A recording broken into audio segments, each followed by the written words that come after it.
Hey, what's shaking, guys? I made a video a while back about pre-assembling mitered casing for windows and doors, and I got some responses back in the comments, and a lot of people seem to be under the impression that you can't pre-assemble in situations where there's proud drywall, or whenever your window jamb is recessed or proud, that it throws everything off and your jamb and your casing is going to be sitting off the wall then, or creating all kinds of issues. So in this video, I'm going to show you some of the techniques that I use daily dealing with those situations. I think it'll be really helpful. There's one technique in particular called rolling a mitre that I'm going to guess that probably the vast majority of people who watch this video have never actually seen done and don't know about, and it'll save you a ton of time. So looking forward to going through this, and let's get right into it here. All right, so I've got two pieces of casing here, both cut at a 45-degree miter. Technique number one, and probably the most not known technique, is called rolling the mitre. And what you need to do whenever a casing is extremely proud of the drywall, that requires you to cut a compound cut on that mitre. There's different ways you can do that, and most of them give you a lot of problems. You could test fit the piece on the corner and then go back to the saw and try and shave it accordingly.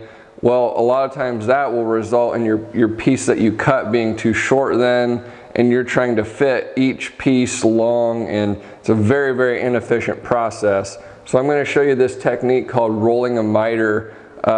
It'll save you a ton of time. However, real quick before I do show you this technique of how to roll a mitre, I've heard the argument said that you can't pre-assemble casing because whenever you pre-assemble that mitre, it assumes that everything is all on the same plane. So then if my window jamb material is proud of the drywall and I nail it on here on the front, that's going to cause the back edge of my casing to sit off the drywall, and that's why you would need to roll the mitre. However, that's no big deal on a casing profile like this that's got a lot of contours and very little flat area, because if it's tilted in, you don't tend to notice that. But then a lot of the profiles I use have a lot of flat on the casing. So what will happen is if you try to roll the mitre on a casing profile like this and it's tilted either in or going the opposite way because the jamb is either proud or recessed, you go to paint that and it's going to look terrible because this casing isn't all flat on the same plane. It's got this odd compound angle there. And that's where some of the other techniques that I'm going to talk about in order to get your jamb where you want it to be and kind of pull things around are so important, because on a profile like this, I will never compound mitre this cut. I always want it to be on the same plane, nice and flat. So what you see right here, let's pretend that this is my drywall opening, and then I've tacked a couple pieces of random 1x shavings on here, and this represents my window jamb, which is proud of the drywall by quite a bit, about a ½ inch or so. So we're a ½ inch proud of the drywall. So here you can see I cut these with just a nice 45 on the saw, and if I put them up square up against this, you can see that that mitre is perfect. But then what happens whenever I go to install my nice 45-degree mitre cut on this window and my jamb is proud? That's how bad it throws off that mitre cut. I also want you to notice that up here and back here, it's a different size gap, meaning if I just set my miter saw to do a back cut on this miter cut is still going to be off. So we actually have a compound mitre, meaning I need to adjust my miter saw this way and this way all at the same time, and that's going to be really inefficient. So there's an extremely simple way to deal with that. So making this cut on the miter saw so that it's a perfect miter is actually really simple. and you don't have to adjust your bevel or your whatever you'd call it, your other angle. Neither of the angles you have to adjust. You can leave them both set perfectly plumb at 0 and set your detent at 45, and here's how you do it. You need to take another piece of material that matches the thickness of how far your jamb is off the drywall. So here I've got this other piece of scrap, which is not even perfect. It's about a 30-second over, but it's close enough. And I'm going to take this with me whenever I redo this cut on the saw. I'll show you how that works. So now I'm back over here at the miter saw, and what you're actually doing is you're matching the position of the casing as it will be installed on the window with the proud jamb. So I'm not cutting it perfectly flat on the table. I'm going to use my piece that matches the thickness that the jamb is off of the drywall, and I'm going to put it under the piece of casing, and I'm going to make my 45-degree cut then, and then it'll be perfect. This is actually the exact same concept that you would use when cutting crown molding in the nested position. It's the exact same thing. You cut crown in the nested position as it's going to be installed up on the ceiling, and that's exactly what we're doing with the casing here. We're essentially cutting it nested as it's going to be installed on the wall, and then that 45-degree cut will be perfect. So I've got my shim piece installed under the front edge of the casing to match how much my jamb is proud, and I'll make this 45-degree cut.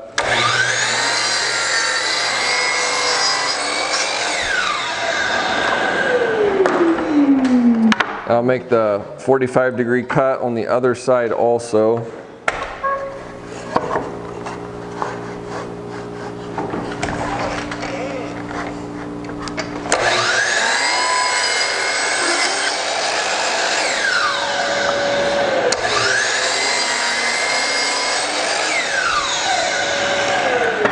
Okay, well, let's see how they fit now.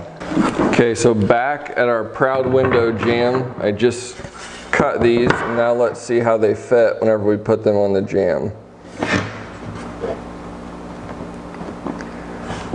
So you can see how that cut is the perfect compound cut, and I never had to adjust my saw in either direction. It's cut at 45, and it fits perfectly because I cutted it in the nested position.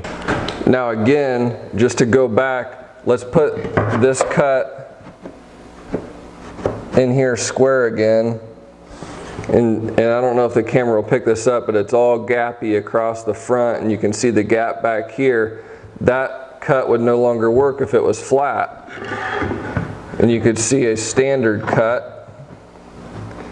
You know, that's how that works out with just a regular 45-degree cut. So simply by raising our front edge of the casing up whenever we cut it at the miter saw, that miter is now perfect. So then, for the guys who say that the mitered casing can't be pre-assembled whenever the jambs are proud, you can see that that's not accurate at all. They can be pre-assembled still.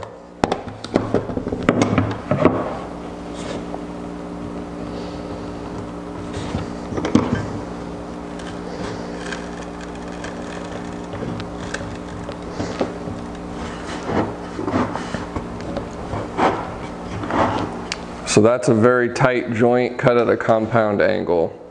So as great as this technique is for dealing with a proud window jamb, this is the casing I'm using on this current house, and I've got it upside down just to show you how severely back cut that is. So now we'll flip it over, and let's say I went to install this on a window. There is such a severe hump right here that with this flat casing, it looks absolutely terrible. This is a little bit lower view, but you can see how this square actually rocks on that miter. That would look terrible painted up. So we always want to keep this plane flat.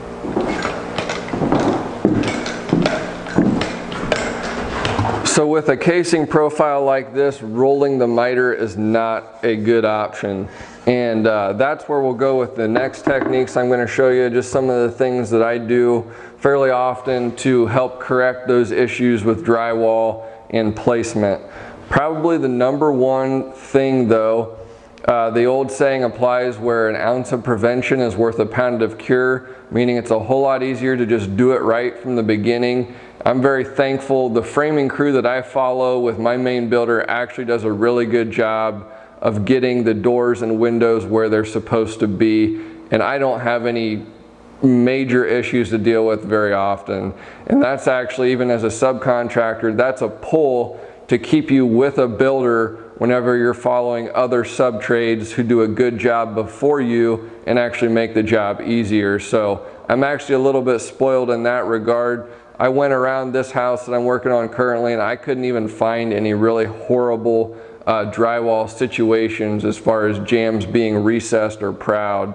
But you know, it is what it is. Follow a good framer. Whenever you find a good builder, stick with them, and it'll help you be more profitable.